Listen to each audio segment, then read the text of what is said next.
Hey guys, Hidden Reaper here, going to show everyone the new event, Prison of Elders, that was released with the House of Wolves DLC. Now to begin, I do want to let everyone know that this event is not available until after you complete all the missions for the House of Wolves. After you beat the final mission on that, you will return to the Reef and talk to Varix, who will then give you a key, and the Prison of Elders will be open to you to play. So to get to this, you just go into the destinations and choose the Reef. But instead of the social hub, you will see some circles, some destinations off to the right there. All but one of these will be locked. You have to beat the first one, which is a level 28 arena, before you can progress to the harder levels off there to the right. Now, as you can see, the harder levels do have better rewards, such as Etheric Light, and that'll be pretty cool to get. So just what exactly is this Prison of Elders?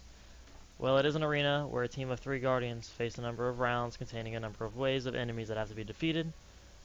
Luckily, this isn't like the Trials of Osiris where you have to have a pre-made team of 3. There is matchmaking, so although you have to play with randoms like I did in this video, you can at least play.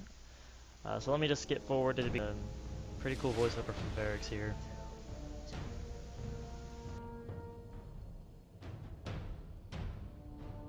Prison of Elders welcomes you. Live to tell the tale.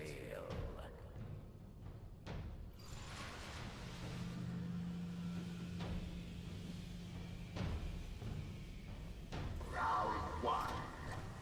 Machines of hate. Vex incoming. Fight. Yeah, he tells you what enemies you're gonna fight next time, or in this coming round. Just kind of disappears, and so I actually grab a polyphase here so I can get some extra enemies, or get some extra glimmer from the Vex. Anyway, you sprint down here, and it opens up into a map. And I've played a little bit, and each enemy has their own map. This is the one for the Vex, and you'll see the one for the Fallen, the Cabal, and the Hive in this video as well. So here's wave 1. The first wave here for the first round. And let's skip to the end of the wave. There you go. This wave 1 of 3 completed, and it's essentially the same thing for this first round here. It's just 3 rounds. Just kill all the enemies and survive. And so what I'm going to do is I'm just going to go ahead and skip to the end of this round right here.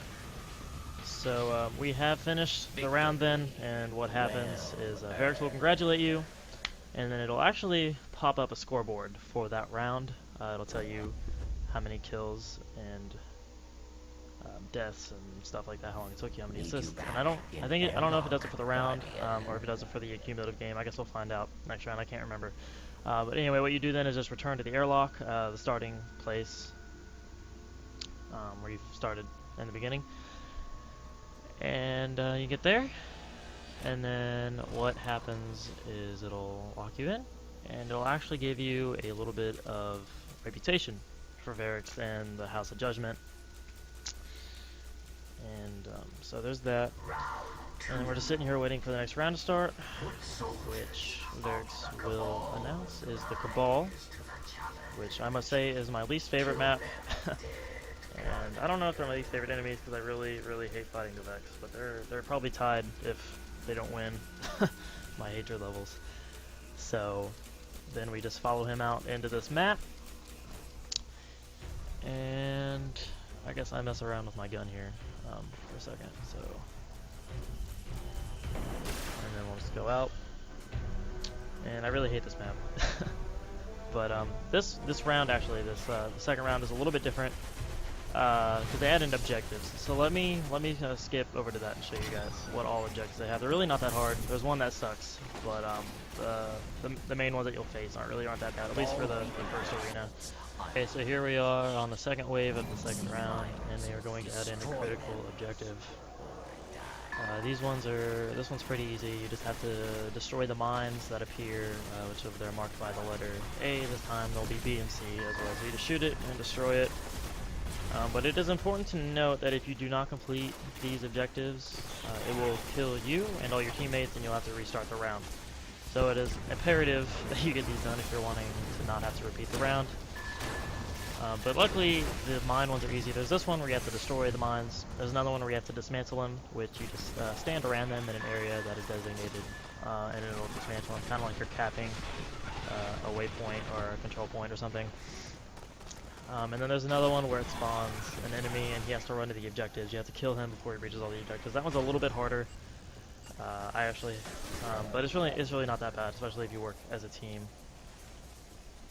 So then let me actually, I'm gonna progress to the end of this wave and the beginning of the second one because it's just the same thing. This is the only 3 objectives I've seen: dismantle, destroy, and then kill the enemy. So let me just let me move forward to the beginning of the next round, actually. Okay, so here we are, and as you can see now, they added in a modifier. The small arms fire. Some of them help you, actually, which this one does. You know, primary weapon damage is favored, so your guns do a little bit more than like your melees or your specials or something. But they do have some that hurt you. There's one called grounded where you take more damage if you're in the air. And they have one where your abilities recharge slower. So they have helpful ones and hurtful ones. It just kind of depends on how the dice roll, I guess. But anyway, this is the Fallen map. We're going to fight the Fallen here. And this is actually pretty easy. I like finding the Fallen. They're very easy. I don't know why they're so much easier than all the other ones, but they are. At least it seems that way to me anyway. So let me progress onward in this till we get to something a little bit more noteworthy. Okay, so here we are, second wave, about to complete it, which we do right there. And then down at the bottom it says Varys presents a gift, which he does sometimes. And they're some different things. This one is heavy ammo, but he sometimes also spawns a Scorch Cannon for you to use. Only one, which is a little bit unfair or fair, I guess, depending on whose perspective it is. But this is the first one there gets the Scorch Cannon. Luckily, the ammo is split up between everybody. So I just wanted to show that to you guys. That's kind of cool. You get some cool stuff. The Scorch Cannon definitely makes it a little bit easier. But anyway, I'm gonna skip on past this. By the way, this is the defusing, the Splinter Mine one too. But let me skip on to the beginning of the next round. Okay, so here we are, beginning of round 4. There's another modifier. Guardian melee damage is greatly increased, so that'll help out. Now we're fighting the Hive, which are easy enemies. I really like this map too. Give me a second, I guess, to just show you guys the map.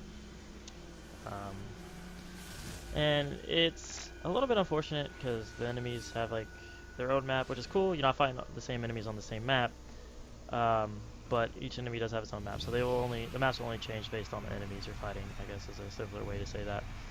But I like this map. It's pretty awesome, a little bit dark, a little bit eerie. You know, it seems like you're under the moon and everything, which is cool. So there's me fighting the Ogre, and I am gonna move on to something a little bit cooler, probably at the beginning of next round. Okay, so here we are, round 5. We've done the last 4 previous ones. Fighting all the enemies. Now there's a boss. Yes, there is a boss. But this is the final round of this first arena, and it's not too bad, depending on who you're playing with. I guess if you have to backpack the team, then it's a little bit more difficult. I guess it just depends on circumstances. So here we go. Just fighting him, and this is the Vex map. So it looks very familiar. This guy does not move from there, so that's nice. He's not chasing you around the map, but enemies do spawn. You're not just fighting him. But let me move on to the end, because this is just the same thing. You just fight the enemies, you just fight the big guy. Let me move on to where we kill him, because then things get interesting, and you guys get to see the reward that you get. And I died there, so let me just move on. We just killed him. Got a Grimoire card, which is nice. We're thanked by Varric, or rather congratulated. And another scorecard, which is just for the round kills. Okay, and now we return to the airlock like usual, but this time there's not another round. So we just return here, and it opens up our reward, which is a few minutes, just as soon as everyone's in here. Running around, get our reputation. House judgment right here. honors you, champion. And the bottom opens up. So we just drop down here. And I actually take a couple minutes to get down here this first time. Your just treasure because I've never done it before. I check all these rooms because I'm retarded. But anyway, we keep walking, or they fall down way before I do. I'm still checking all these rooms for some reason. Um, anyway, and you want to hurry because as you can tell, there is a timer for the mission end. Anyway, you get all the way down here and you land in the treasure room, and it's only missing Smog and Frodo, or I mean not Frodo, Bilbo. But anyway, you come over here and collect all the loot, and you get this, this chest here is opened by the key you get from Varric the very first time that you do the arena. So open up that, and I got an exotic weapon, and there you go. That is the Prison of Elders for you.